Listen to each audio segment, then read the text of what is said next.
اسم من زابین در آلمان به دنیا اومدم و در حال حاضر در سیاتل زندگی میکنم. من موسس و مدیر موزه تاریخ بهایی واشنگتن هستم.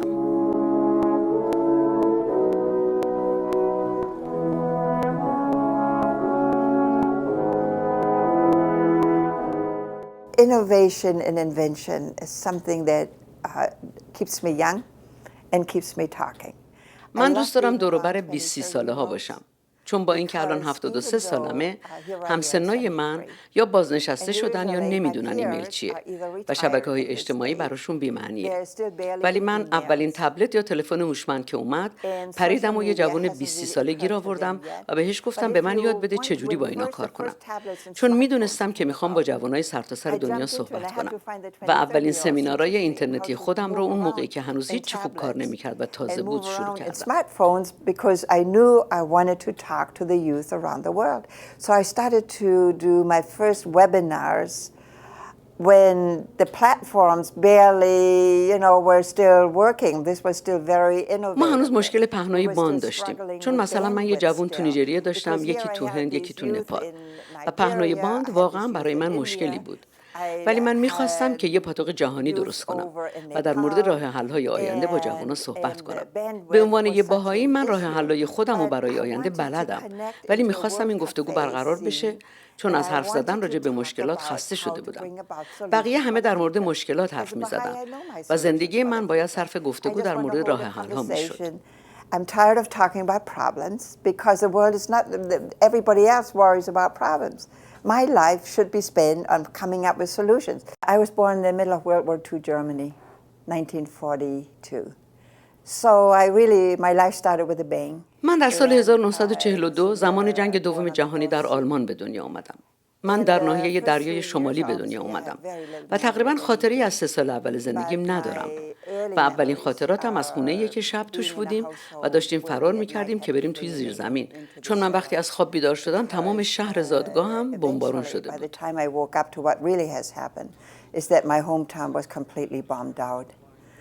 So my upbringing was one of violence, but my start in life was really. سالهای اولیه رشد من تو هم با این خشونت‌ها بود، ولی شروع زندگی من نتایجی بود که این جنگ به بار آورده بود. کودکی من با گرسنگی تو هم بود. ما می‌رفتیم بیرون و تو خونه‌های همسایه که بمبارون شده بود بازی می‌کردیم و به قول خودمون اونجاها دنبال گنج می‌گشتیم و نمی‌دونستیم چه خبره. فقط چیزای خوبی پیدا می‌کردیم که به دیگران تعلق داشت. بعد اون رو می آوردیم خونه و مادرم متعجب می گفت اینا رو از کجا آوردی؟ و باز فردا یه سری گنج دیگه پیدا می کردیم. ولی بعدها که بزرگتر شدیم کم کم فهمیدیم که در چه محیطی داریم زندگی می کنیم. That as we grew older, we became aware what our environment was. Our tragedies were something like when a lot of us didn't have fathers at home. تراژدی ما این بود که بسیاری از ما پدری در خونه نداشتیم. We always could tell.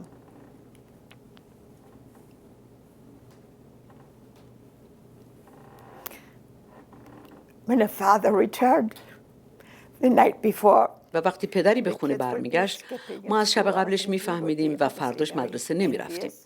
و بقیه بچه‌ها طبیعتاً به اونایی که پدرشون میومد حسودی میکردن. من خیلی خوش شانس بودم چون پدرم زیاد دور نبود. پدرخوندم یه جایی تو آفریقا بود و دایم تو ایتالیا. ولی پدر خودم جنوب آلمان بود و من این ماجراها رو نداشتم.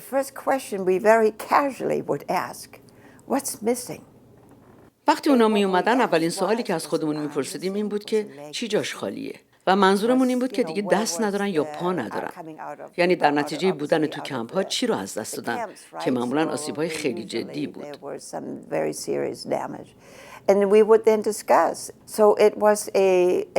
و حالا وقتی به زندگی جوانای امروز فکر میکنم میبینم چه راحت زندگی میکنن. البته ما هم خیلی زجر نکشیدیم چون همه چی رو اونجور که بود قبول کرده بودیم. When I was little, we just accepted it for what it was. So by the time I was 16, I realized that I really وقتی 16 سالم شد به این نتیجه رسیدم که واقعا نمیخوام تو آلمان بمونم چون همه چی خیلی پیچیده بود. من هم تو اون حال و هوای جوونی بودم و میخواستم همه رو سرزنش کنم. به مادرم میگفتم که چجوری گذاشتی این اتفاقا بیفته؟ چرا یه تنه جلوشون وای نستادی؟ How could you allow this? Why didn't you stand up and fight them single-handed, so to speak, even though There was never many signs during the war in my home. با اینکه تو زادگاه من تا نزدیکای آخرای جنگ که همه اون اتفاق افتاد زیاد خبری نبود. خلاصه همش غر می‌زدم و یه نوجوان شورشی بودم و می‌خواستم برم و دنیا رو ببینم. و 16-17 سالم بود که وارد لندن در انگلستان شدم. And with 16 then 17 I arrived within a week of that. I arrived in London, England. That was the first time I ever saw a big city, my hometown. این اولین باری بود که من یه شهر بزرگ رو می‌دیدم. شهر من 32,000 نفر جمعیت داشت و همه سفید و بور و وایکینگ و پروتستان بودن. همه یه جور بودن. یادم میاد یه بار لب ساحل راه می‌رفتم و به نظرم تازه آلمان اشغال شده بود. موهای منم که به طور طبیعی حسابی فرفریه. اونجا یه دختر سیاه‌پوست آمریکایی رو دیدم. من هیچ وقت آدم سیاه‌پوست تو کشور خودم ندیده بودم. من دویدم به طرفش و یادم میاد شروع کردم به بازی کردن با موهاش و موهاش رو به مادرم نشون دادم و گفتم نگاه کن عین من میمونه. موهاش فرفریه. و نکته اینه که ما به عنوان بچه تفاوت‌ها رو نمیدیدیم و فقط اینکه موهای فرفریمون شبیه همه میدیدیم. How we just didn't see the difference. To me it was just about both of us having curly hair and the rest I mean I didn't notice. So here I am, born in 42 and I've been حالا من متولد 1942 بارها دور دنیا رو گشتم و 65 کشور رو دیدم و نزدیک 43,000 مایل سفر دریایی داشتم و از اقیانوس اطلس و کانال انگلیس با کشتی عبور کردم. I crossed the Atlantic and I crossed the English Channel. I'm not the kind of a person that fits what you call a profile, fits into a box. من از اون تیپ آدمایی نیستم که توی یه قالب جا بگیرم و در همون لحظه‌ای که میبینم که همه دچار روزمرگی شدن و به همین خاطر تغییر ایجاد نمیشه و این حرکت داره به سمتی میره که خلاق و سازنده نیست و پیشرفتی صورت نمیگیره، کار خودمو میکنم. Or it wasn't bringing about a new world. My father was an inventor. He was the inventor of the baby car seat, as I mentioned. And he always said that it's good news, bad news. پدر من یه مخترع بود و کسی بود که صندلی ماشین بچه رو اختراع کرد و همیشه میگفت تو این نوآوری رو به ارث بردی و میتونی چند جور ازش استفاده کنی. یا از این راه پول در بیاری که راهی بود که خودش رفت و یا اینکه میتونی استفاده بهتری ازش بکنی، یعنی تحصیل کنی و از طریق تحصیلاتت یه چیزی اختراع کنی، یا میتونی یه آدمی باشی که به دنیا نگاه کنی و ایده های جدیدی بدی، چون میبینی که چه کمبودی وجود داره و میدونی که با نشستن کاری انجام نمیشه. That was something that didn't exist, and if only you could figure out how to put it together.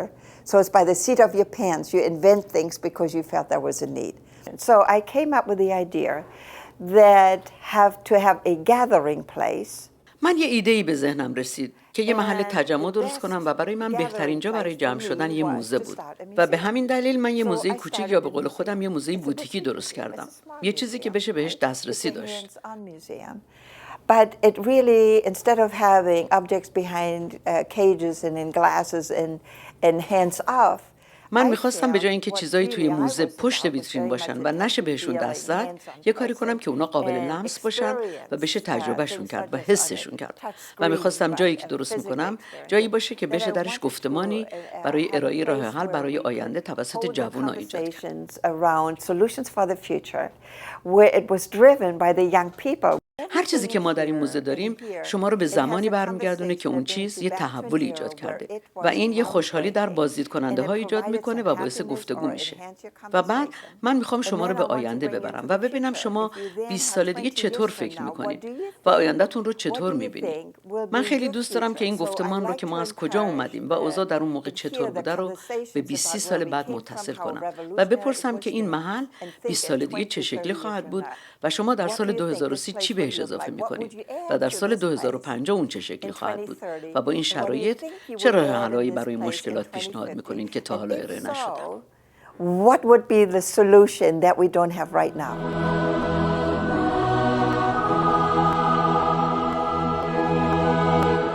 You can have a lot of great supporting women around you. But if it's all about clothes and hair, شما میتونین حامیان زن زیادی در کنارتون داشته باشید، ولی اگه همش صحبت لباس و مو و ناخن و خونه بزرگتر باشه، آیا این سیستم ارزشی هستش که شما میخواین با همکاران زنتون داشته باشین؟ چون این اصلا یه سیستم ارزشی نیست، درسته؟ پس باید سیستم ارزشی رو که درش هستین مد نظر داشته باشیم. ما میتونیم تظاهر به ایمان بکنیم و یا خودمون رو از نظر مذهبی متعصب نشون بدیم، ولی در نهایت باید یه تعادلی در خودمون ایجاد کنیم.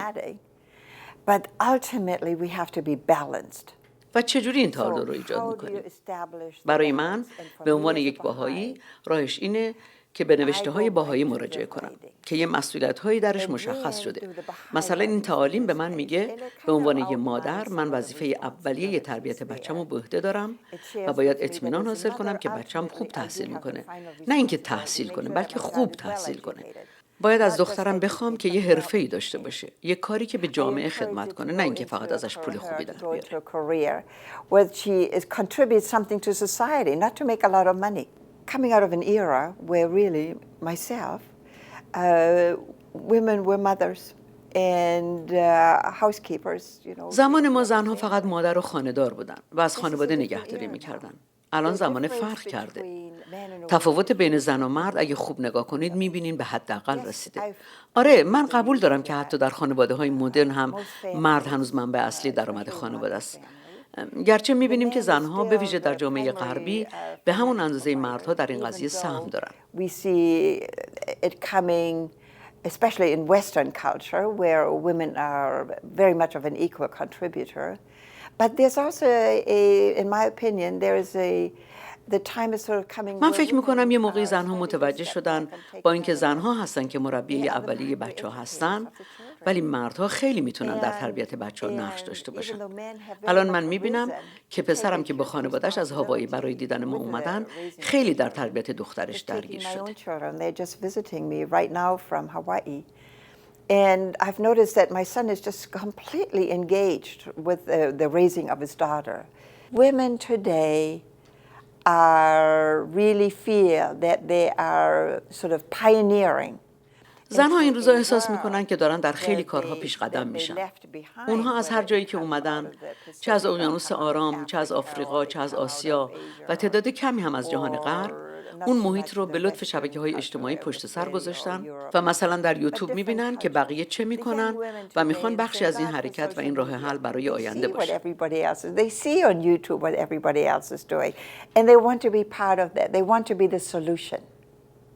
But we have to educate. ولی ما، منظورم جامعه است که باید به زنها آموزش بده که یک تعادلی در اون خانواده سنتی ایجاد کنن.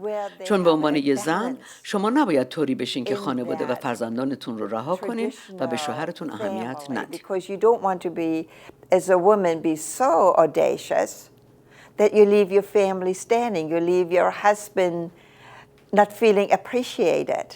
I think the roles of men to bring out a little bit of the tender side in them. به نظر من نقش مردان اینه که کمی اون بچه منعطفشون رو به کار بگیرن که زنها تشویق بشن که از نظر احساسی با مسائل و ارزش‌های شخصیشون درگیر بشن. ما وقتی به مردان نگاه میکنیم باید یادمون بیاد که پدرانمون با ما چطوری رفتار کردن و اگر من بخوام انعکاس رفتار شوهرم باشم به اون چیزی که میگه و میکنه نگاه میکنم. مردم ممکنه اینجوری نباشن ولی زنها میخوان که خیلی مورد احترام همسرشون باشن و قدرشون دونسته بشه و به خاطر همین ما زنها ممکنه بیشتر احساس نیاز بکنیم. So respected and so appreciated by a man that is her mate. ولی من فکر میکنم در آثار باهایی مردها رو راهنمایی میکنه که منعطف‌تر باشن و گاهی به اون به قول ما احساسات زنانه خودشون رجوع کنن و این چیزی هم از مردانگیشون کم نمیکنه و بدونن که اگه زنها قوی‌تر بشن اونها هم قوی‌تر میشن. پس ما باید آینه رفتار همدیگه باشیم، چون اگه تو در من جلوه کنی و من بهترین های تو رو نشون بدم هر دوی ما سود میبریم و به نظرم هنوز در ارتباط مردها هستن که تکیه‌گاهن. So we're really both each other's mirrors because if you reflect and look at me and I bring out the best in you, we're both gaining. I think the males still bring the shoulder to the relationship. I like to share with young people what is important is how do you feel empowered when suddenly. من دوست دارم چیزهایی رو که برای من مهمه با جوونا به اشتراک بذارم و اون اینه که چرا یه نفر باید احساس قدرت بکنه. مثلا وقتی دیوار برلین فرو ریخت به بچه‌هام گفتم آیا واقعا دیوارها کاری میکنن؟ دیوار برلین، دیوار فلسطین، دیوار چین، مهم نیست که چه دیواری باشه و چقدر بزرگ باشه. آیا دیوارها واقعا موثرن؟ I mean, no matter what, do whatever really work, right? And then what is the most powerful weapon for a young person?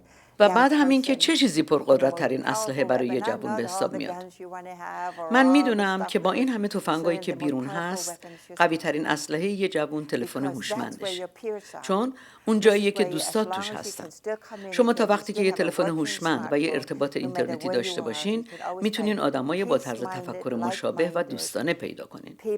کسانی که سرشار از صداقت و راستی هستن، به هم اهمیت میدن و متوجهن اگر بخوایم باقی بمونیم، باید با هم متحد باشیم. و اگر اون توازن روحانی رو نداشته باشین و همش منم کنین، محکومین که تنها بمونین. If you don't have that spiritual balance or it's just me, you're going to be very lonely.